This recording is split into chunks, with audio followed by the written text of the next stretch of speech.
Hello everyone, welcome to study cloud. घटना चक्र series में आधुनिक भारत में आज का हमारा टॉपिक है किसान आंदोलन और किसान सभा। चलिए शुरू करते हैं। पहले डिस्क्रिप्शन देख लेते हैं। अवध में होम रूल लीग आंदोलन के कार्यकर्ता काफ़ी सक्रिय थे। इन्होंने किसानों को संगठित करना शुरू किया। संगठन को नाम दिया गया किसान सभा। फरवरी 1918 में इंद्र नारायण द्विवेदी, गौरी शंकर मिश्र और मदन मोहन मालवीय के प्रयासों से यूपी किसान सभा की स्थापना हुई। इस संगठन ने किसानों को बड़े पैमाने पर संगठित किया। किसान सभा ने किसानों को किस हद तक जागरूक बनाया, इसका अंदाज़ा इससे लगाया जा सकता है कि दिसंबर 1918 में दिल्ली में कांग्रेस अधिवेशन में बड़ी संख्या में उत्तर प्रदेश के किसानों ने भाग लिया। वर्ष 1919 के अंतिम दिनों में किसानों का संगठित विद्रोह खुलकर सामने आया। अवध के प्रतापगढ़ जिले के एक जागीर में नाई धोबी बंद सामाजिक बहिष्कार एवं संगठित कार्रवाई की पहली घटना थी। झिंगुरी सिंह और दुर्गापाल सिंह ने इसमें महत्वपूर्ण भूमिका निभाई, लेकिन जल्दी ही आंदोलन में एक नया चेहरा उभरा, बाबा रामचंद्र, जिन्होंने आंदोलन की बागडोर ही नहीं संभाली अपितु उसे और मजबूत और जुझारू बनाया। बाबा रामचंद्र महाराष्ट्र के ब्राह्मण परिवार के थे। वर्ष 1920 के मध्य में वे किसान नेता के रूप में उभरे तथा उन्होंने अवध के किसानों को संगठित करना शुरू किया। उनमें संगठन की अद्भुत क्षमता थी। वर्ष 1920 में इनके प्रयासों से प्रतापगढ़ में अवध किसान सभा का गठन हुआ। सहजानंद सरस्वती बिहार प्रांतीय किसान सभा के संस्थापक थे। इनके कृषि सुधार कार्यक्रम का वास्तविक लक्ष्य जमींदारी प्रथा का उन्मूलन तथा कृषकों को मालिकाना अधिकार दिलाना था। किसानों के प्रति इनकी समर्पित सेवा के कारण इन्हें किसान प्राण कहा जाता था। वर्ष 1936 में लखनऊ में अखिल भारतीय किसान कांग्रेस की स्थापना हुई, जिसका नाम बाद में बदलकर अखिल भारतीय किसान सभा कर दिया गया। इसका अध्यक्ष भी स्वामी सहजानंद को तथा महासचिव एन.जी. रंगा को बनाया गया। फैजपुर में कांग्रेस सत्र के साथ अखिल भारतीय किसान सभा का भी दूसरा सत्र चला, जिसकी अध्यक्षता एन.जी. रंगा ने की। एका आंदोलन जो 1921-22 में हुआ, उसका नेतृत्व पिछड़ी जाति के मदारी पासी ने किया था। इस आंदोलन में, जिसकी गतिविधि के मुख्य केंद्र हरदोई, बाराबांकी, बहराइच तथा सीतापुर थे, किसानों की मुख्य शिकायतें जमींदारों द्वारा लगान में बढ़ोतरी और उपज के रूप में लगान वसूल करने की प्रथा को लेकर थी। किसानों से 50% से अधिक लगान वसूल किया जा रहा था। इस आंदोलन में सरकार को लगान देना बंद नहीं किया गया, बल्कि आंदोलनकारियों की प्रमुख मांग थी बढ़ती महंगाई के कारण लगान का नगद में रूपांतरण किया जाए। वर्ष 1928 में सूरत जिले के बारदोली तालुके में गांधीवादी आंदोलन और सत्याग्रह को पर्याप्त सफलता मिली। यहाँ मेहता बंधु सरीखे गांधी जी के अनुयायियों ने वर्ष 1922 से ही निरंतर अभियान चला रखा था। वर्ष 1928 में यहाँ कृषक आंदोलन का नेतृत्व वल्लभ भाई पटेल ने किया था, जो बारदोली सत्याग्रह के नाम से प्रसिद्ध हुआ। इसी आंदोलन में सफलता के कारण पटेल को बारदोली की महिलाओं ने सरदार की उपाधि प्रदान की। सितंबर 1946 में बंगाल की प्रांतीय किसान सभा द्वारा तिभागा आंदोलन प्रारंभ किया गया। इस आंदोलन में बरगदारों यानी बटाईदारों की मांग थी कि जमींदारों का फसल में हिस्सा आधे भाग से कम करके 1/3 किया जाए तथा शेष 2/3 हिस्सा बरगदारों का हो। इस आंदोलन से उत्तरी बंगाल के जिले विशेष रूप से प्रभावित हुए। आचार्य विनोबा भावे सर्वोदय सम्मेलन के सिलसिले में 18 अप्रैल 1951 को तेलंगाना के नलगोंडा जिले में पहुंचे थे। यह जिला उस समय साम्यवादी गतिविधियों का प्रमुख केंद्र था। इसी जिले के पोचमपल्ली गांव में विनोबा भावे जी ठहरे हुए थे। पोचमपल्ली प्रवास के दौरान गांव के 40 हरिजन परिवारों के लिए भूमि की समस्या का समाधान तलाशते समय इसी गांव के जमींदार रामचंद्र रेड्डी ने 100 एकड़ भूमि देने का प्रस्ताव किया।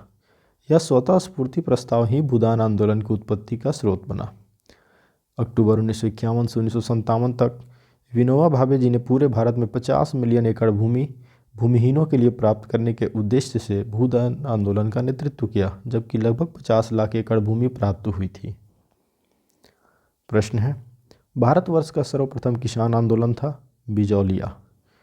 बिजौलिया आंदोलन का नेतृत्व वर्ष 1913 में साधु सीताराम दास ने किया तथा वर्ष 1915 में विजय सिंह पथिक इस आंदोलन से जुड़े। ये भारतवर्ष का सर्वप्रथम किसान आंदोलन था, जो बिजौलिया आंदोलन था। निम्न में से कौन फरवरी 1918 में स्थापित यूपी किसान सभा की स्थापना से संबद्ध नहीं था? जवाहरलाल नेहरू। अवध में होम रूल लीग आंदोलन के कार्यकर्ता काफ़ी सक्रिय थे। इन्होंने किसानों को संगठित करना शुरू किया। संगठन को नाम दिया गया किसान सभा। फरवरी 1918 में इंद्र नारायण द्विवेदी, गौरी शंकर मिश्र और मदन मोहन मालवीय के प्रयासों से यूपी किसान सभा की स्थापना हुई। नाई धोबी बंद सामाजिक बाइकआउट का एक स्वरूप था जो 1919 में किसानों द्वारा प्रतापगढ़ जिले में चलाया गया था। वर्ष 1919 के अंतिम दिनों में किसानों का संगठित विद्रोह खुलकर सामने आया। अवध के प्रतापगढ़ जिले की एक जागीर में नाई धोबी बंद सामाजिक बहिष्कार एवं संगठित कार्रवाई की पहली घटना थी। झिंगुरी सिंह और दुर्गापाल सिंह ने इसमें महत्वपूर्ण भूमिका निभाई, लेकिन जल्दी ही आंदोलन में एक नया चेहरा उभरा, बाबा रामचंद्र, जिन्होंने आंदोलन की बागडोर ही नहीं संभाली अपितु उसे और मजबूत और जुझारू बनाया। बाबा रामचंद्र महाराष्ट्र के ब्राह्मण परिवार के थे। वर्ष 1920 के मध्य में वे एक किसान नेता के रूप में उभरे तथा उन्होंने अवध के किसानों को संगठित करना शुरू किया। उनमें संगठन की अद्भुत क्षमता थी। वर्ष 1920 में इनके प्रयासों से प्रतापगढ़ में अवध किसान सभा का गठन हुआ। वह प्रदेश कौन था जहां बाबा रामचंद्र ने किसानों को संगठित किया? अवध में। 1930 के दशक में देश के विभिन्न भागों के भिन्न भिन्न नेताओं द्वारा किसान आंदोलन चलाए गए। उनके प्रभाव क्षेत्रों से उनको सुमेलित करें। सहजानंद सरस्वती बिहार से, खुदाई खिदमतगार ये NWFP, स्वामी रामानंद इनका हुआ हैदराबाद से, और अब्दुल हमीद खां ये दक्षिणी आसाम से संबंधित थे। सहजानंद सरस्वती बिहार प्रांतीय किसान सभा के संस्थापक थे। वर्ष 1936 में लखनऊ में अखिल भारतीय किसान कांग्रेस की स्थापना हुई, जिसका नाम बाद में बदलकर अखिल भारतीय किसान सभा कर दिया गया। इसका अध्यक्ष भी स्वामी सहजानंद को ही बनाया गया। पश्चिमोत्तर सीमा प्रांत ये जो NWFP है, इसमें खान अब्दुल गफ्फार खां के नेतृत्व में गठित खुदाई खिदमतगार या लाल कुर्ती संगठन ने सविनय अवज्ञा आंदोलन में सक्रिय भूमिका निभाई। स्वामी रामानंद हैदराबाद एवं अब्दुल हमीद खां दक्षिणी असम से संबंधित थे। तो पश्चिमोत्तर सीमा प्रांत से ये NWFP जो है, इससे कौन जुड़े हुए थे? इनसे जुड़े हुए थे खुदाई खिदमतगार।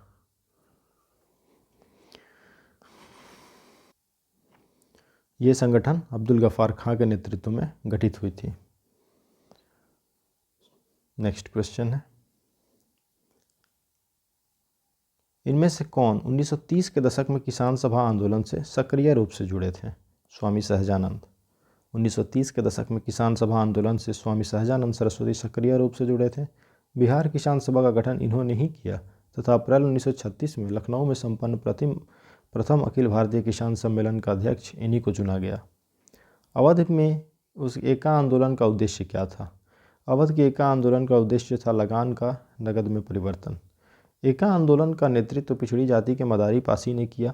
इस आंदोलन में जिसकी गतिविधि के मुख्य केंद्र हरदोई, बाराबांकी, बहराइच और सीतापुर थे, किसानों की मुख्य शिकायतें जमींदारों द्वारा लगान में बढ़ोतरी और उपज के रूप में लगान वसूल करने की प्रथा को लेकर थी। किसानों से 50% से अधिक लगान वसूल किया जा रहा था। जमींदारों के गुर्गे ठेकेदार किसानों को प्रताड़ित करते थे। एका आंदोलन का राष्ट्रवादियों द्वारा निर्धारित अहिंसक नीतियों में विश्वास कम था। फलस्वरूप राष्ट्रवादी नेता आंदोलन से अलग थलग पड़ गए और आंदोलन ने दूसरी राह पकड़ ली। इस आंदोलन में सरकार को लगान देना बंद नहीं किया गया, बल्कि आंदोलनकारियों की प्रमुख मांग थी बढ़ती महंगाई के कारण लगान का नगद में रूपांतरण किया जाए। बिहार प्रांतीय किसान सभा का गठन किसने किया? स्वामी सहजानंद सरस्वती ने। बिहार में किसान आंदोलन की शुरुआत स्वामी सहजानंद सरस्वती के नेतृत्व में हुई। सहजानंद सरस्वती ने वर्ष 1929 में बिहार प्रांतीय किसान सभा की स्थापना की। इस सभा का विस्तार बिहार के गांवों में करने में उन्हें कार्यानंद शर्मा, राहुल सांकृत्यायन, पंचानंद शर्मा, मधुनंदन शर्मा आदि वामपंथी नेताओं का सहयोग मिला। स्वामी सहजानंद निम्न में से किससे संबंधित थे? बिहार में किसान आंदोलन।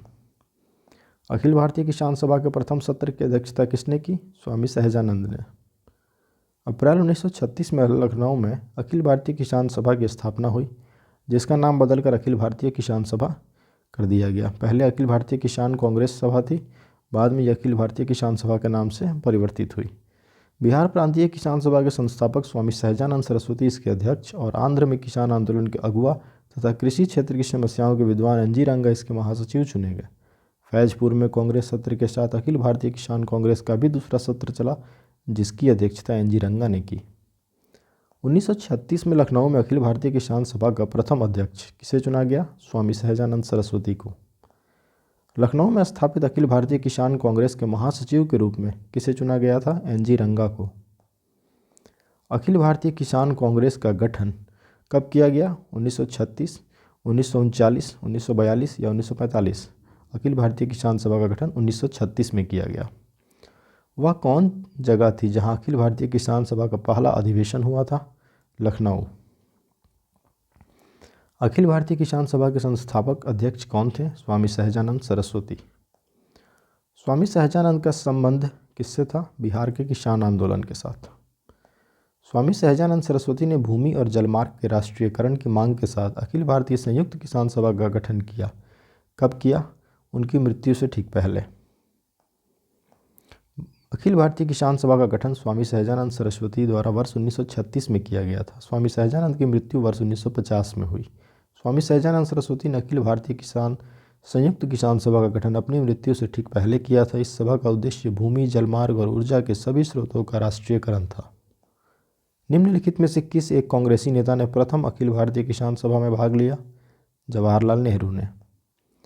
अखिल भारतीय किसान सभा 1936 में जो स्थापित हुई उसको जवाहरलाल नेहरू ने भी संबोधित किया। इसी अधिवेशन में स्वामी सहजानंद सरस्वती को इस सभा का अध्यक्ष और एनजी रंगा को महासचिव चुना गया।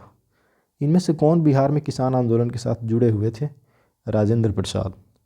प्रश्नगत विकल्पों में डॉक्टर राजेंद्र प्रसाद बिहार में किसान आंदोलन से जुड़े थे। ये संविधान सभा के अध्यक्ष थे। संविधान लागू होने के बाद वे भारत के प्रथम राष्ट्रपति बने। सूची 1 और सूची 2 दिए गए हैं, सुमेल कीजिए इनका। बारदोली सत्याग्रह, सरदार वल्लभ भाई पटेल। भारतीय किसान संस्थान, एनजी रंगा। बंगाल प्रजा पार्टी, फजलुल हक। बाकास्त संघर्ष, स्वामी श्रद्धानंद सरस्वती।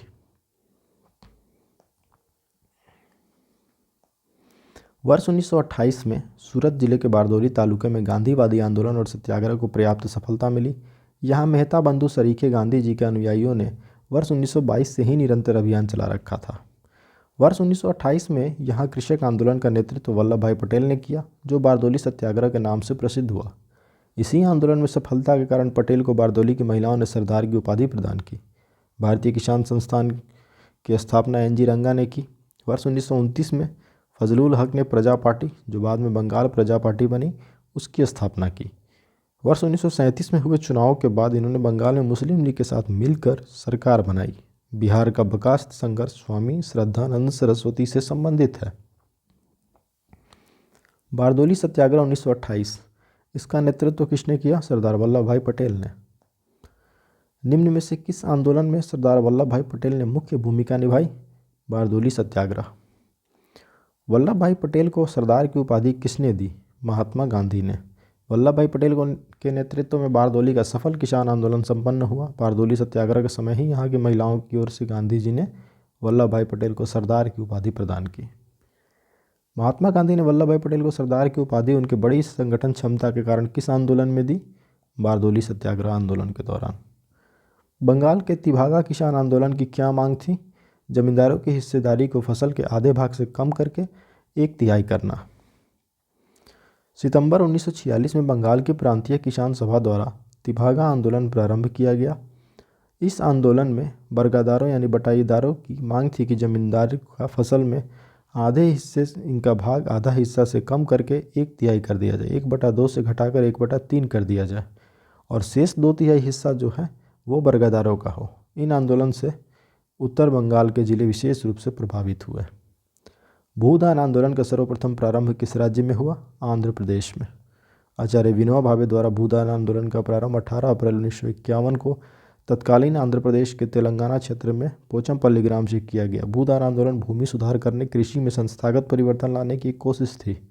प्रसिद्ध गांधीवादी रचनात्मक कार्यकर्ता आचार्य विनोबा भावे 1950 के दशक के आरंभ में इस आंदोलन के लिए गांधीवादी तकनीकों एवं रचनात्मक कार्यों तथा ट्रस्टीशिप जैसे विचारों को प्रयोग में लाए। जयप्रकाश नारायण भी सक्रिय राजनीति छोड़कर वर्ष 1953 में भूदान आंदोलन से जुड़ गए। वर्ष 1955 के अंत तक भूदान आंदोलन ने एक नया रूप धारण किया हुआ था, ग्रामदान का। ग्रामदान आंदोलन की शुरुआत उड़ीसा में हुई और वहाँ यह सफल रहा। आचार्य विनोबा भावे के भूदान आंदोलन के प्रारंभ में निम्नलिखित स्थानों में से कौन सा एक उससे संबद्ध था? उदयगिरी, रायपुर, पोचमपल्ली या वेंकटगिरी? पोचमपल्ली।